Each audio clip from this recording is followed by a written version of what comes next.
Video जारी किया जिसमें उसके जवान रूस के सैनिकों पर ड्रोन से हमला करते दिखाई दिए। यूक्रेन का दावा है कि रूस के सैनिक वहां बड़े हमले की तैयारी में थे, जिसे यूक्रेन के जवानों ने हमला कर नाकाम कर दिया। हमले का जो वीडियो सामने आया उसमें झाड़ियों के बीच रूस के कई जवान छिपे नजर आए, जो इस बात से बिल्कुल बेखबर थे कि उन पर दुश्मन ड्रोन से निशाना लगाने वाले हैं। जैसे ही टारगेट लॉक हुआ, यूक्रेन की फौज ने ड्रोन से बम गिरा दिया, जो झाड़ियों में छिपे पुतिन के सैनिकों पर जा गिरा। इस हमले में रूस के कई जवान घायल हो गए। इस हमले के बाद रूस के कई सैनिक वहां से भागने की कोशिश करने लगे, लेकिन तभी यूक्रेन की फौज ने उन पर ड्रोन से कई बम गिरा दिए। यूक्रेन ने दावा किया कि इस हमले में रूस के कई सैनिकों की मौत हो गई।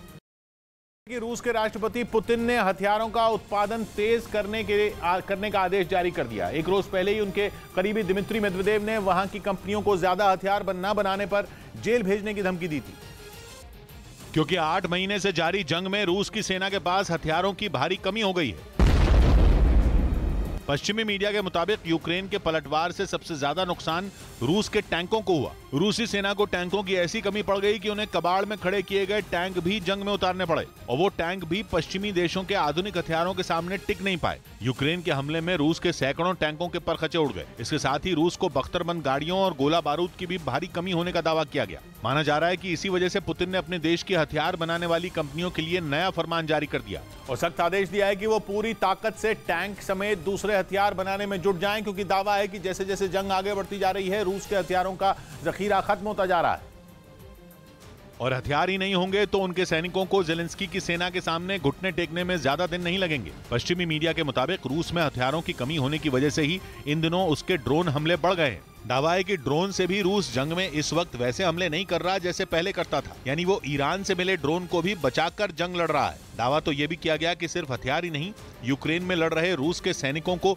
दूसरी जरूरी चीजें भी नहीं मिल पा रही हैं। पश्चिमी मीडिया ने दावा किया कि ऐसे हालात से पुतिन के सैनिकों का हौसला बुरी तरह टूट रहा है, और अपने सैनिकों में नई जान फूंकने के लिए पुतिन कुछ रोज पहले खुद ही मोर्चे पर उतरे दिखाई दिए थे। वो रूस के रिजियान प्रांत के एक ट्रेनिंग कैंप पहुंच गए थे। वहां उनके सैनिक आधुनिक और खतरनाक हथियारों के साथ दिखाई दिए थे। लेकिन पश्चिमी मीडिया के मुताबिक ये भी पुतिन का एक प्लान था। वो ये दिखाना चाहते थे कि उनके सैनिकों के पास घातक हथियारों की कमी नहीं है, बल्कि वो किसी से भी मुकाबला करने के लिए तैयार हैं। हालांकि एक रोज पहले ही उनके करीबी और रूस के पूर्व राष्ट्रपति दिमित्री मेदवेदेव ने रूस की हथियार बनाने वाली कंपनियों को धमकी दी थी। उन्हें तेजी से हथियारों का उत्पादन करने का आदेश दिया गया था, और ऐसा नहीं करने पर जेल भेजने की उन्हें चेतावनी दी गई। उनकी इस तरह की धमकी के बाद ही चर्चा तेज हो गई कि रूस हथियारों की कमी से जूझ रहा है। दावा है कि इसी वजह से पुतिन और उनके करीबी बुरी तरह बौखला गए हैं।